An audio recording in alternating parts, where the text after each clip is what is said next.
Hey everybody, it's Elizabeth and welcome back to the channel, The 1880 Cottage. If you're new here, my name is Elizabeth. Hi. I just bought this 1880 cottage about 6 weeks ago, and now I am getting ready to plan for the garden season because it's so exciting and I love gardening. I moved here from 40 acres to this half-acre corner lot in a downtown historic district. But I never would have bought this property if I had not determined that the backyard or side yard was large enough for me to garden. And so that's what we're planning out today.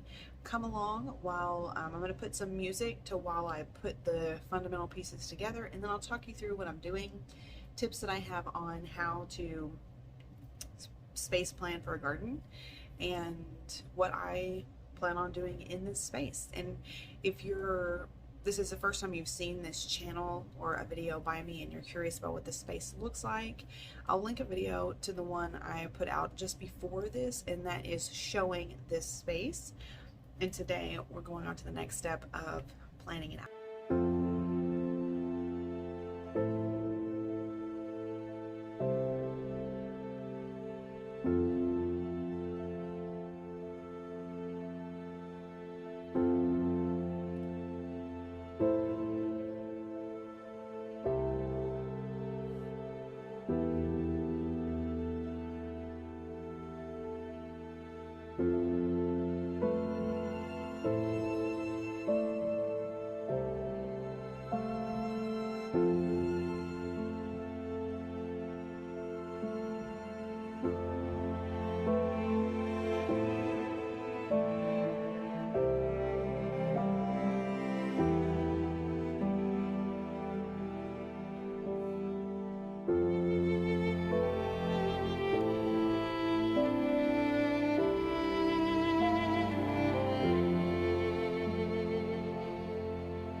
One thing that is important to consider here is lighting and where the sun is going to hit this space throughout the year, and that will vary in different seasons.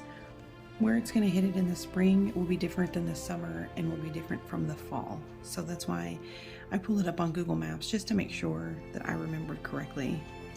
I don't like that spot there. Anyway, so you can see I've mapped out 1, 2, 3, 4, 5 beds, leaving the existing raised beds in here because I will utilize those. Right now, just looking out the window, you can see that space right there, and it doesn't look like there's any big established plants. So if anything, it might be some perennials.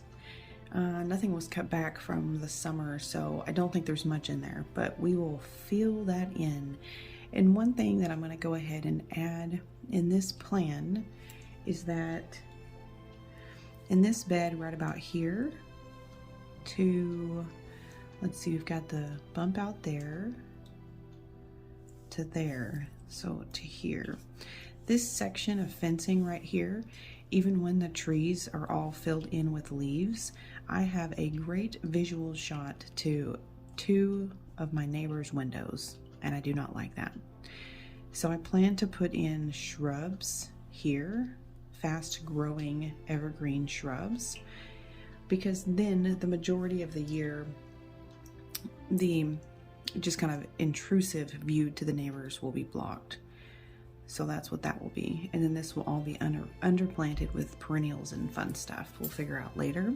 Stone border will start here. So there's a pathway in.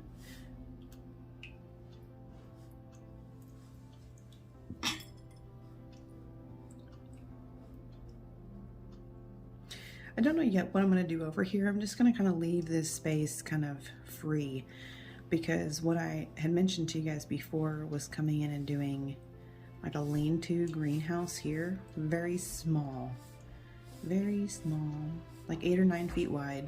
When I first began visualizing this area and having a greenhouse over here, I was thinking it would be really fun to do water catchment over here and having like a rain barrel and do catchment off of the greenhouse. That way I always had water right here at the greenhouse, because without doing that, the closest source of water is over here. But there is a hose that runs along the ground here, right at the edge of this concrete, because then it comes over here and it supplies the slide for the pool. So I will more than likely put in some sort of system where I've got a splitter and I can have water here and have a hose reel over here somewhere, maybe up on the fence, something kind of tucked out of the way. That way all of this is very easy to take care of. But having something over here, just, you know, to have water catchment would be really nice. So then if you have water catchment, you want to have an overflow for when it gets too full. Where's that water going to go? So I thought about making like a little, a man-made pond over here, just tiny in this corner, maybe 3 or 4 foot diameter, just for, you know, critters and for fun, maybe a little fountain in it to have a little water noise.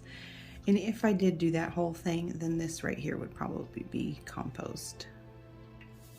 And this leaves a nice 4 foot walkway between the last bed and the actual greenhouse.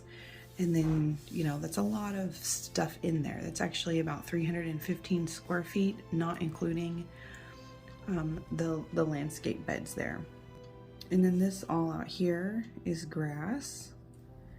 And when I mentioned in that last video, there were a few random plants in places. There's a shrub here, there's a shrub here, and there's one here and here, and that's it. And you see they're just kind of randomly. So I will probably eventually do like a landscape bed here and pop this in with a bunch, I'll see if you can see that, pop this in with a bunch of flowers. I am going to be transplanting a lot of my roses from my old cottage garden, and they will be planted along the pergola here. So they'll probably be on this side of the pergola, since the fence will run along the concrete. So then you'll just see them from the pergola. They'll kind of overflow, but they'll actually live in this grassy area here. So there's my idea for that. I'm really liking how this is turning out. I feel like this is simple enough to accomplish in a first season somewhere. Again, this whole thing here, pond and greenhouse, that may wait. That may be a fall or winter project for this year, but not happen this summer. But definitely want to get this going sooner than later, because I can use row covers and start gardening in the spring, even when it's still cold outside.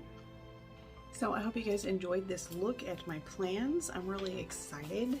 I'm just like, it's always nice to kind of put your ideas down on paper. And one thing that I'll note that I didn't mention before is that if I'm not using graph paper, which I like to do because then every square can be a square foot, I have that somewhere, I don't know where. So if I'm using a notebook page, I count out how many feet I know it's going to be, and this area is 37 feet long. So there was not enough lines on this page to do that method. So what I did was every line is 2 feet. I actually wrote that. Yeah, up here. Each line is 2 feet. So when it comes down here, this is 2 feet, 4, 6, 8, 10. See what I mean? So I used that to figure that out, and I measured how long this bed is before it pops out, how long it pops out, things like that, to help me figure out spacing. And how far over this goes is really just an estimate, because I'm not really worried about that right now. I'm more about trying to figure this out. And so, and I do know just from visually being out there that as far over as this comes, it's not real far over to the RV gate, which I want to keep that open and keep this area open in case we choose to buy like a boat or an RV or something this year. That will more than likely be where it is stored, because parking in the courtyard is limited. But again, I don't know if I'm gonna be doing that. I'm just leaving that idea open. So anyways, I hope this gave you some good tips on how to space plan your garden, and I can't wait to work on this project and bring you guys along. Hope you guys have a wonderful day. I love you guys.